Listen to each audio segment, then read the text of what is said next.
মেঘবালিকার গল্প চ্যানেলে আপনাদের স্বাগত জানাই। আজকের গল্প বাণী বসুর গল্প শৈরিনী। শুরু হচ্ছে আজকের গল্প। থলে দুটো দাও, বাজার যাব। একটু কুচো চিংড়ি এনো আর পেঁয়াজ কলি। কলি কিন্তু শাক নয়। সাদা পাঁপড় দেখো তো। লিস্ট করো, লিস্ট করো। ফরমাসগুলো এলোমেলো ছুঁড়ে মারলে হবে না। লিস্ট করার কি আমার সময় আছে এখন? জিনিসগুলো তো রিলেটেড, মনে রাখতে অসুবিধা কি? তক্ক করো না, তক্ক ভালো লাগে না সাত সকালে। মেয়ে মানুষ মনেই তক্ক। কথা শুনলে মনে হয় কথা কইছে কোনো উপমন্যু নয়, নির্জলা এক উপিন। উপেন্দ্রনাথ দেব শর্মা টর্মা। এক্ষুনি শরৎচন্দ্রের চরিত্রদের গলায় বলে উঠবে, তোমার ছোঁয়া খাবার খেতে আজ আমার ঘৃণা বোধ হচ্ছে। শরৎচন্দ্রের ডায়লগ মনে করতে রিনার হাসি পেয়ে গেল। ডাল ধুতে ধুতে সে ফিক করে হেসে ফেলল। শরৎচন্দ্র পড়তে দেখলেই মা রাগ করত, বলতো, অন্য কিছু না, গুছিয়ে ঝগড়া করতে শিখবি, আমার উপরেই শিক্ষাটা ফলাবি সবার আগে। দাদা বলতো, শুধু ঝগড়া নয়, প্রেমালাপ করতেও শিখবে মা, বেশ গুছিয়ে প্রেমালাপ। দেবদা, নদীতে কত জল, অত জলেও কি আমার কলঙ্ক চাপা পড়বে না?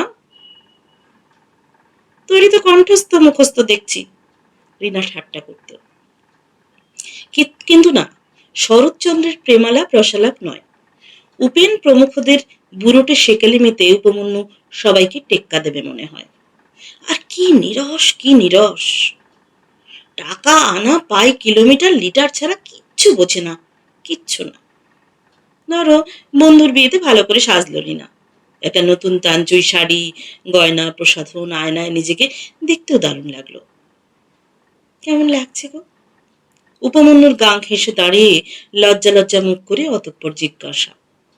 উত্তর হলো, ন্যাকামি রাখো, তাড়াতাড়ি নাও। ন্যাকামি, ঢং, এই কথাগুলো যেন শুধু রিনাকে নয়, রিনার আত্মাকেও অপমান করে। ভেতরটা একদম করে যায়।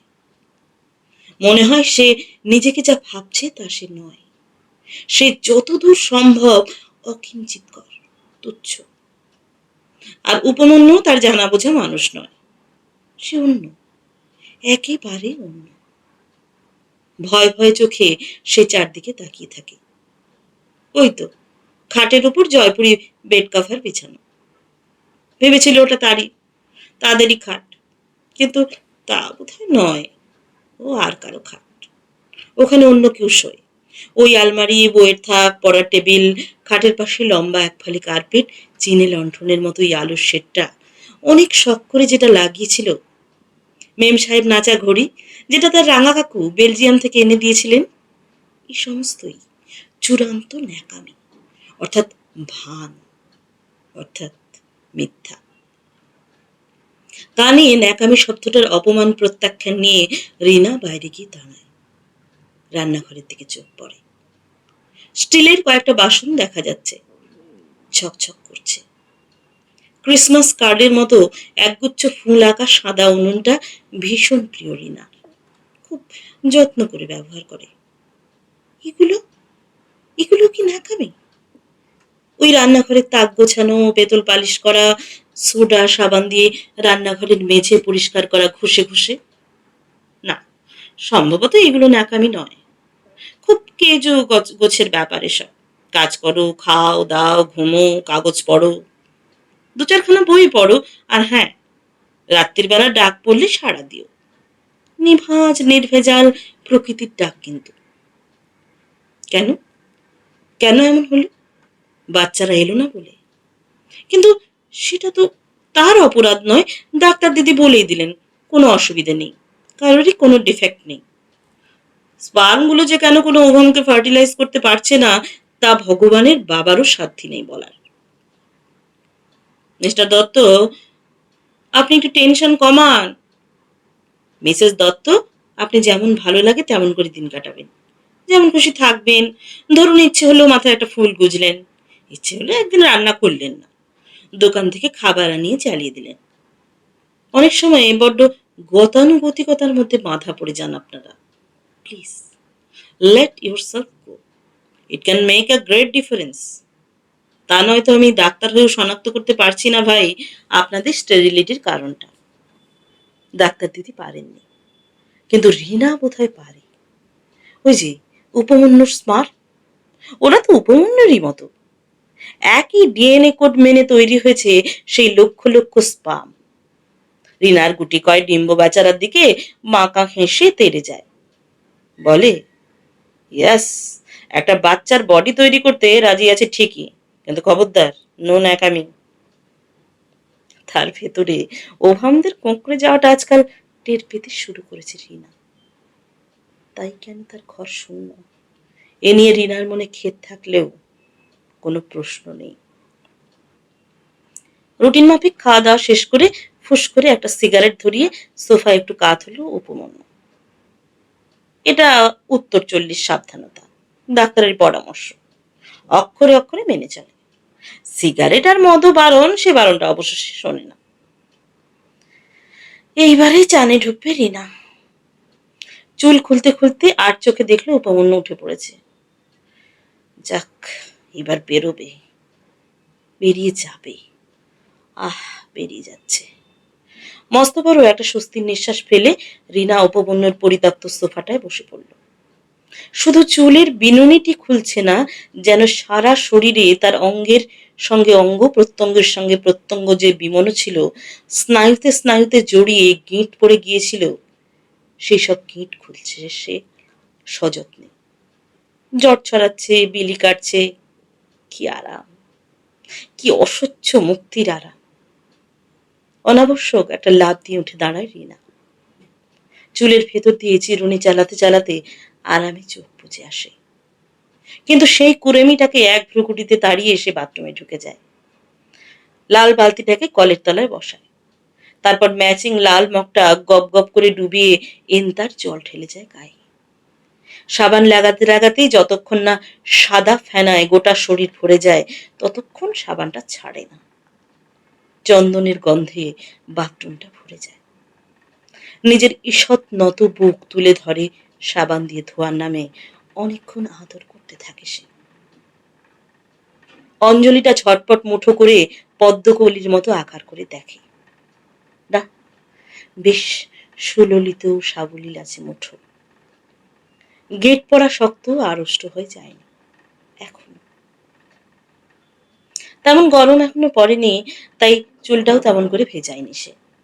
সরু একটা সিঁদুরের রেখা আর একটা কুমকুমের টিপ পড়লেই মুখখানা বেশ হেসে ওঠে। সামান্য একটু ক্রিম ঘষে নেয়। পাট ভাঙা একটা হালকা কমলা রঙের ছাপা শাড়ি পরতে পরতে নিজেকে ভীষণ ভালো লাগতে থাকে ওর। মনে হয় আদর করুক, কেউ তাকে একটু আদর সোহাগ করুক। নিজেই নিজের মুখটাকে চুমু খাবার জন্য অনেকক্ষণ এপাশ ওপাশ ফিরে বৃথা চেষ্টা করে সে। তারপর একটা ছোট্ট নিঃশ্বাস ফেলে এক কাপ দুধ খায় চকলেট দিয়ে, ঠান্ডা ঠান্ডা। ঢালা উপর করে ফেনা ওঠানো। গান চালিয়ে দিতে হবে এখন তাকে, মাস্ট। অখিল বন্ধু ঘোষের ক্যাসেটটা বাছে সে। তারপর একটা পত্রিকা হাতে নিয়ে সোফাটায় পিঠ এলিয়ে বসে। নিচু একটা বেতের মোড়া টেনে আনে সামনে, পা দুটো তুলে দেয় তার উপর। তারপর বইয়ের পাতায় চোখ রাখে। এখন গানের দিকেই তার মন পুরোটা চলে যাবে। গল্পের বিবরণে মন হারাবে সেটা নির্ভর করছে সম্পূর্ণ গায়ক আর লেখকের আপেক্ষিক কেরামতির উপর। তবে সত্যি কথা বলতে কি, সুরও নয়, সাহিত্যও নয়, আসলেই তার মন ডুবে যায় একটা মনোরম অনুভূতির সাগরে। সুর, তাল আর সাহিত্য রস দিয়ে তৈরি তার জলরাশি। কি পড়লো, কি শুনলো, সেগুলো তার মনে থাকে আবছা ভাবে। শুধু হৃদয়ের ভেতরটা কুলে কুলে ভরে যায়। হৃদয়ের এইরকম টইটুম্বুর অবস্থাতেই দরজার ঘণ্টাটা সেদিন পাখির গলায় ডেকে উঠল। ম্যাজিক আইতে চোখ রেখে কাউকে দেখতে পেল না রিনা। অগত্যা ছিটকিনি খুলে একটা ফাঁক করতেই হলো দরজাটা। প্রথমেই একটা সাদা ঝলক। বাইরের সকাল 10টার প্রখর আলো আর সাদা শার্ট, সাদা প্যান্টের শরীর ঝলক। তুমি তুমি এখানে, তুমি হঠাৎ? আশ্চর্য হয়ে আনন্দের তুঙ্গে উঠে গিয়ে রিনা কোনো মতে বলল। কোনো কথা না বলে প্রাণ খোলা হাসিতে মুখ ভাসিয়ে ভেতরে ঢুকে এলো। হাতের ব্রিফকেসটা দেখিয়ে বলল, ভালো বিজনেস হয়েছে আজ। এখন আমি একটু বিশ্রাম করছি, এক কাপ ভালো দেখে ধোয়া ওঠা চা অর্জন করি তোমার হাতে। কি আশ্চর্য, বসো না, বসো আগে। আহ্লাদে কিশোরীর মতো শরীর মুচড়ে রিনা বসল। ও বসে আছে। আধা অন্ধকার বসার ঘরটায় আলো জ্বলছে বলে মনে হয়। ওর হাত পা নাড়াচাড়ার মধ্যে একটা হালকা অ্যাথলেটিক ভাব আছে। যে কোনো মুহূর্তে উঠে দাঁড়াবে, সরে এক সোফা থেকে আরেক সোফায় যাবে, কি এক লাফে পৌঁছে যাবে ঘরের এ প্রান্ত থেকে ও প্রান্তে। এই লঘুতা ও পেয়েছে যোগ থেকে। যোগ করতো রোজ। এখনো চালিয়ে যাচ্ছ? গ্যাসে চায়ের জল বেশি দরজার ফাঁকটুকু দিয়ে ওর দিকে তাকিয়ে বলল রিনা। কে? যোগ? বাহ, ওটা তো আমার প্রকৃতির দ্বিতীয় অংশ হয়েই গেছে, সেকেন্ড নেচার। চালাবো না? যোগ বাদ দিয়ে আমার দিনই শুরু হয় না। খবরের কাগজের পাতা উল্টাচ্ছে। খরমর খরমর শব্দ হচ্ছে একটা। ওর ছোঁয়াচেই যেন রিনার পদক্ষেপেও কেমন একটা হালকা ভাব এসে যায়। ভেতর থেকে কি একটা ঢেউয়ের মতো ফুলে ফুলে উঠছে। তার মনে হয় না 9 বছর বিয়ে হয়ে গেছে। আগের চেয়ে ভারী আর আলগা হয়েছে শরীর। শাড়িটা অগোছালো, ভুলে যায় সে পুরো মানুষটাই, যত চেষ্টাই করুক আগের মতো লাবণ্যময় হতে পারে না কিছুতেই। ধোঁয়া ওঠা 2 কাপ চা একটা সাদা ট্রেতে। এই দেখো কেমন তোমার সঙ্গে ম্যাচ করা ট্রে, ম্যাচ করা কাপগুলো। আরে তাই তো, খুশি ছড়িয়ে যায় ওর সর্বাঙ্গে। বলে, আসল কথাটা বলছো কেন? একদম আসল কথাটা। কি? তুমি নিজেই যে আমার সঙ্গে ম্যাচ করা, তাই বাকিগুলো আপনি ম্যাচ হয়ে যায়। দেয়ালে টাঙানো গোল আয়নার দিকে তাকাবার চেষ্টা করলো রিনা। দেখতে পেল না। কিন্তু আয়নার দিকে তাকাবার দরকার কি? নিজের বোধ দিয়েই তো নিজেকে চিনে নেওয়া যায়। ভাঙাচোরা, থ্যাতলানো, ধমসানো, দাবড়ানো এই রিনা কি ওর সঙ্গে মানানসই হতে পারে? হঠাৎ কয়েকটা লাল গোলাপ ঝলসে ওঠে ওর হাতে। দেখো তো এগুলো ম্যাচ করে কিনা। গোলাপের আরক্ত সংগ্রাম ওর হাত থেকে তার হাতে ক্রমে তার সর্বাঙ্গে চাড়িয়ে যাচ্ছে বুঝে রিনা কাছে যায়।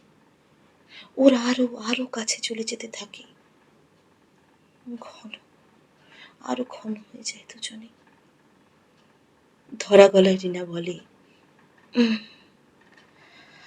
ছাড়ো এবার, ছাড়ো লক্ষ্মীটি। মনে আছে সেই সব দিন? রিন রিন রিন রিন দিন, যখন কলেজের পেছনের দরজা দিয়ে পালিয়ে তুমি আর ডাক্তারদের চেম্বার পালিয়ে আমি। মনে আছে সেই রোদের গন্ধ, বাতাসের রং, ভিক্টোরিয়ার পুকুরের সেই যমুনা যমুনা জল। রিনা মন্ত্রমুগ্ধের মতো বলল, মনে আছে সেই অনন্ত চিনিবাদাম, আইসক্রিমের সেই ঘনমধুর, ইউটার্মের গোল ঘরের সেই মহাকাশ। মনে আছে। আর ঘাসের তবকে মোড়া মাঠের উষ্ণতা, মেঘের তবকে মোটা দুপুরের দুপুরালি, হিমের তবকে মোড়া। রিনা দেখল ওর চোখ চকচক করছে। ওরা পুরুষ, কখনো কাঁদে না, ওদের নাকি কাঁদতে নেই। কিন্তু সে তো মেয়ে, নেহাতি মেয়ে, তাই তার চোখ উপচুচ্ছে, উপচুতে দিল সে।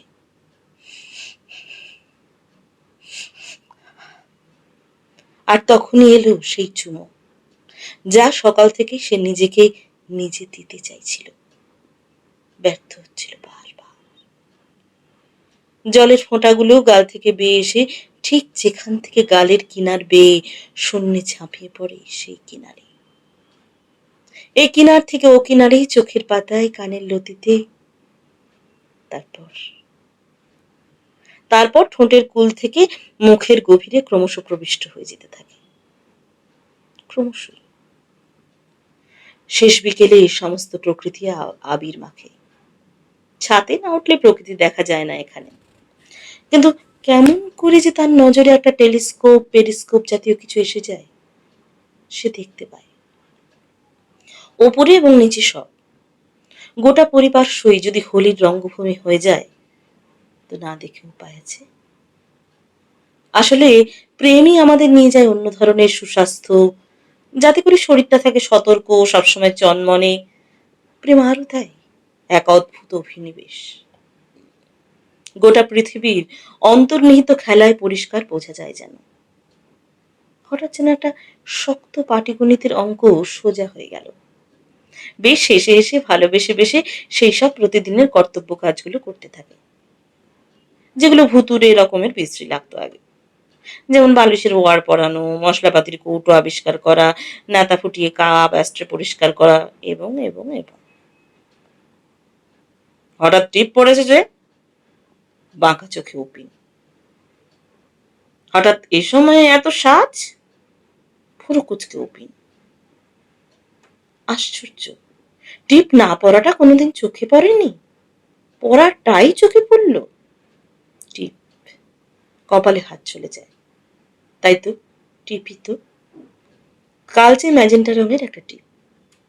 ঠিক আছে, টিপ লাগিয়েছি, কিন্তু সাজ, সাজ কই? সেই একই কলকা ছাপের সুতির শাড়ি, সেই একই ব্লাউজ, সামান্য একটু মার পড়েছে, এই কি? ইস্ত্রি চলেছে? হবেও বা। অন্য মনে এসব করে গেছে রিনা। তবে এগুলো কিছু না, আসলে ভালো লাগার রং লেগেছে গায়ে, হোলির সন্ধেবেলার আবিরের মতো।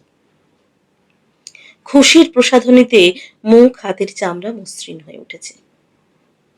ওসব শাড়ি টাড়ি টিপ ফিপ কিছু নয়। কেউ কি এসেছিল? কেমন একটা সন্দেহের ছোঁয়া উপিনের গলায়। কে এসেছিল আজ? ক্রমশ আরো জোরালো, আরো নিশ্চিত হতে থাকে প্রশ্ন। কে আবার আসবে? না, তাই জিজ্ঞেস করছি। ঠিক যেন মনে হলো আমি ঢুকবার 2-3 মিনিট আগেও কেউ ছিল, কেউ এসেছিল। অনেক কথা বলে ফেলেছে। চটপট সে মোজা ছাড়ায় পা থেকে, জুতোর মধ্যে ঠোকায় মোজাগুলো, বাড়ির চটিতে সন্তর্পণে পা গলায়, তারপর কুকুরের মতো হাওয়ায় নাক ঢুকিয়ে ফোঁস ফোঁস করতে করতে শোবার ঘরে চলে যায়। চা করতে করতে হেসে ফেলে রিনা। টের পেয়েছে ঠিকই, কিন্তু যার জন্য নাক ফোঁস করা, সেই কাটালি চাপা যে তার বুকের খাঁজে, কেমন করে তার সন্ধান পাবে ভদ্রলোক? এসেছিল, সত্যিই তো এসেছিল।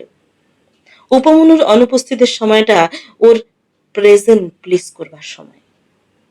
তবে কবে, কখন, ঠিক কোন মুহূর্তে ও আসবে সেটা বলা থাকে না, জানা যায় না। সত্যি কথাই, ও তো ইচ্ছে মতো আসতে পারে না, কাজের মাঝে সময় করে ওকে আসতে হয়।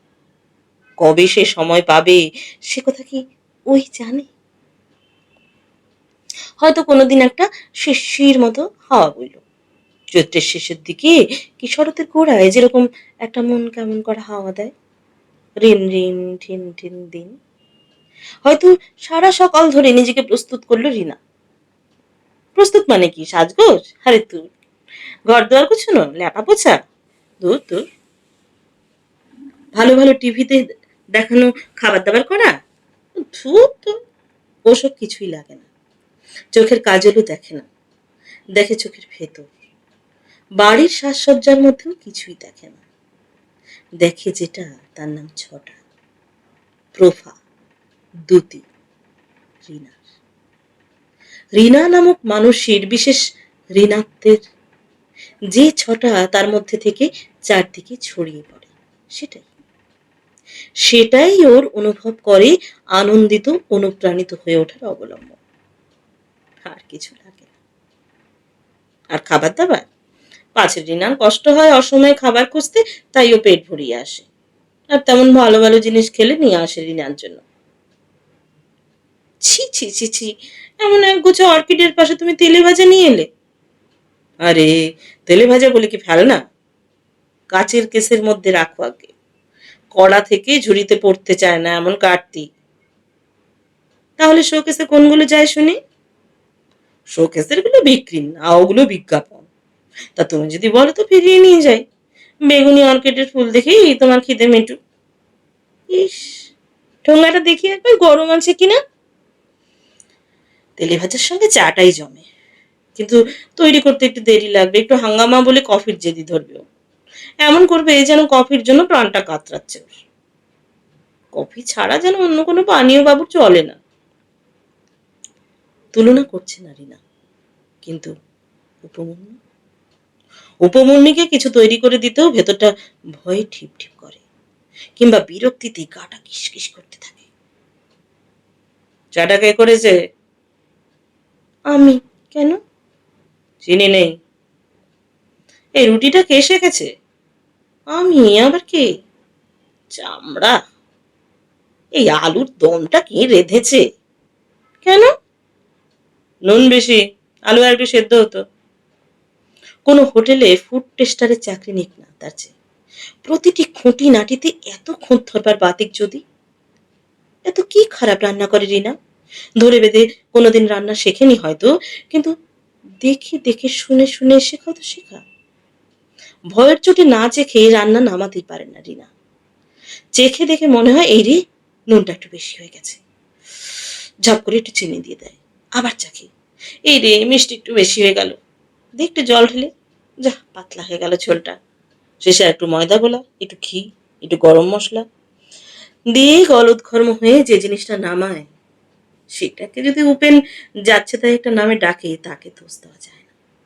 ভয়, আসল কথা স্নায়বিক ভয়। একটা কাজ করেই তার কাজকর্মের পেছনে, অথচ ভয় পাওয়ার তো কথা নয়। টানা 3 বছর পরিচয়ের পরেই তো বিয়ে হয়েছে তাদের, তখন তো মনে হয়নি এমনি ভয় হবে। তাছাড়া এমনি এমনি যখন সে নিজের শখে কিছু রান্না করে, ছোলার ঘুগনি কি বাঁধাকপির কোপ্তা, দীপিত হয় জিনিসগুলো। তুমি করেছো? দারুণ।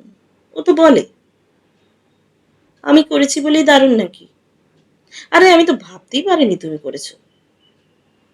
আমার বাড়িতে আমি করবো না তো কি বড় হোটেলের শেফ এসে করে যাবে?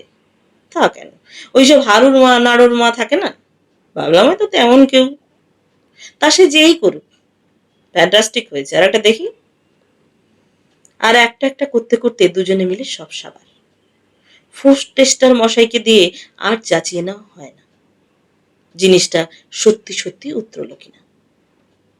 1 এপ্রিল যে রিনার জন্মদিন, সেটা ও ছাড়া পৃথিবীর সবাই ভুলে মেরে দিয়েছে। সেই কবে মা জন্মদিনে ঠাকুর বাড়ি পুজো পাঠাতো আর পায়েস রাঁধত। একবার 7-8 জন বন্ধুকে শখ করে নেমন্তন্ন করেছিল সে। মাকে কত সাদাসাদি করে, ভালো ভালো রান্না হলো, দোকান থেকে কেক টেকও এলো, আইসক্রিম, পিঙ্ক নতুন ফ্রক পরে রিনাও রেডি। হায় রাম, একটা বন্ধু এলো না। মা তো রেগে গেল, ভালো করে বলতে পারিস নি, আমাকে না হোক এত খাটালি, এত খাবার দাবার কি হবে এখন? তার যে অপমানে অনাদরে চোখ ফেটে জল এসে গেছে, সে খেয়াল পায়নি। পরদিন স্কুলে গিয়ে বন্ধুদের সঙ্গে ঝগড়া করতে গিয়ে আর এক খাসাত। সে কি রে, আমরা ভেবেছিলাম এপ্রিল ফিল করছিস, সত্যি সত্যি তোর জন্মদিন 1 এপ্রিল?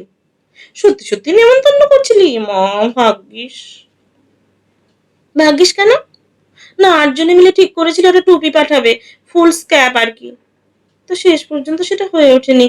এমন বিদঘটে জন্মদিন কে মনে রাখে? কিন্তু একজন, সেই একজন ঠিক সেই মভ রঙের চমৎকার সিল্কের শাড়ি নিয়ে এসেছে। জন্মদিন তো তবু একরকম, বিবাহবার্ষিকীতেও মনে করে এক গোছা লম্বা লম্বা ফুল আর সেই চমৎকার জয়পুরি মিনের গয়না নিয়ে এসেছে। ঠিক ওই গয়না, ওই শাড়ি রিনার সাংঘাতিক পছন্দ ছিল। উপমন্যুর এক বন্ধুর বিয়েতে উপহার কিনতে গিয়ে দেখেছিল। এক এক সময় এমন হয় না যে মনে হয় না ওই জিনিসটা না পেলে মরে যাব, জীবন বিস্বাদ হয়ে যাবে, ঠিক সেই রকম চাওয়া। কিন্তু মুখ ফুটে উপমন্যুকে বলতে ইচ্ছে হয়নি। ওর টাকা, ওর রোজগার, ওর হিসেব, আর ওর খেয়াল ওই বুঝো। উপমন্যুকে বলা হয়নি, কিন্তু ওকে কি বলা হয়েছিল রিনার মনে নেই। কত কথাই তো গল গল করে বলা যায়, হিসেব থাকে কি। কিন্তু বিবাহ বার্ষিকীর উপহার নিয়ে রিনা খুবই রাগারাগি করেছিল। এমন করছো যেন বিয়েটা তোমার সঙ্গেই হয়েছে। মুখটা বেচারির একটু স্নান হয়ে গেল, কিন্তু হারবার পাত্র তো নয়, অমনি ঝলমল করে বলে উঠল, আমার না হোক, আমার তো বটে, আর বিয়ে একটা আনন্দের একটু বেশ শুভ ব্যাপার, উপহার দিতে ইচ্ছে হলো। চোখ চোখ চোখ, ঠোঁট তুল তুল, দেখতে ইচ্ছে হলো বললো, আর রিনা অমনি গলে জল হয়ে গেল।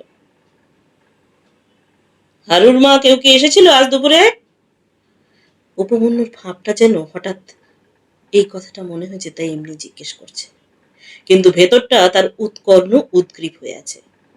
হারুর মাও তেমন হেঁকে বলল, আ বৌদি, দুপুরে কেউ এসেছিল নাকি? বাবুর দিকে ফিরে বলল, আমার তো পেটে ভাত পড়লে ঘুম ধরে বাবু। আচ্ছা আচ্ছা হয়েছে, বিরক্ত গলায় বাবু বলে। অবশেষে নিজেরই এক বন্ধুকে কাকুতি মিনতি করে উপমন্যু, কিন্তু কিন্তু করে বলেই ফেলে। খুব ছোট লাগে নিজেকে, কিন্তু কি করা যাবে, এই যে প্রাণের দায়।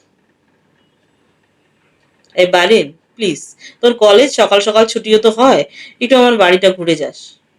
সে আবার কি, দুপুরবেলা তুই কোথায়? আমি নাই থাকলাম, ও তো থাকে। ওকে, তোর স্ত্রী রিনা? হুম। তা আমি হঠাৎ তোর অনুপস্থিতিতে তোর শ্রীমতীর কাছে যেতে যাবো কেন? আচ্ছা পাগল তো। না মানে এই অনেকক্ষণ একা একা থাকে তো, বুঝতেই পারছিস, একেবারে যুবতী মেয়ে একলা। এই, পাহারা দিতে পাঠাচ্ছিস? বলতে পারিস। ব্যাপারটা ঠিক কি বলতো? না মানে ওকে আজকাল কেমন কেমন লাগে, যেন মনে হয় ওর লাইফে অন্য কেউ, মানে অন্য কারো প্রবেশ ঘটেছে। তাই বলো, টিকটিকি লাগাচ্ছ আমাকে, তারপরে আমাকেই সন্দেহ শুরু করবে? মাফ করতে হলো ভাই, এসব গোলমেলে ব্যাপারে আমি নেই। তাছাড়া রিনাই বা কি মনে করবে তোর অ্যাবসেন্সে গেলে? কথাটা সত্যি, তবু বন্ধুর পীড়াপিড়িতে রাজি হয়ে যায় বাড়ি।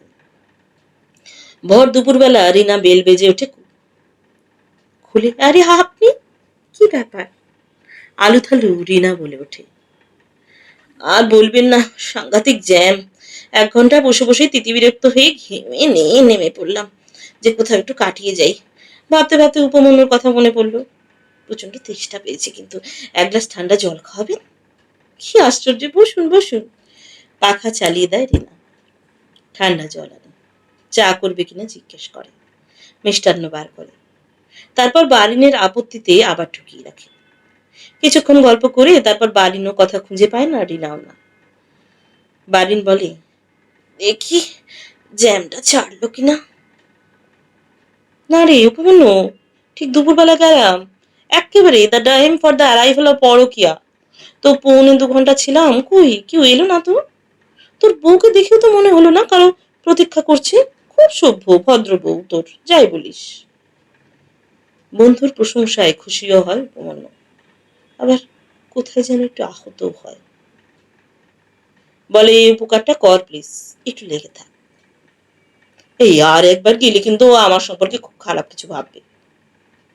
রিনা কিন্তু কিছুই ভাবল না, কারণ বারিনের বেচারি বেচারি অপ্রস্তুত অপ্রস্তুত বিরস মুখখানা দেখে বোঝাই যাচ্ছিল সে উপবোধে ঠেকে গিলছে, খুবই অস্বস্তিতে আছে। আজকেও জ্যান্ত? রিনা হাসি মুখে বলল, অর্থাৎ ছুতোটাও ওই জুগিয়ে দিল।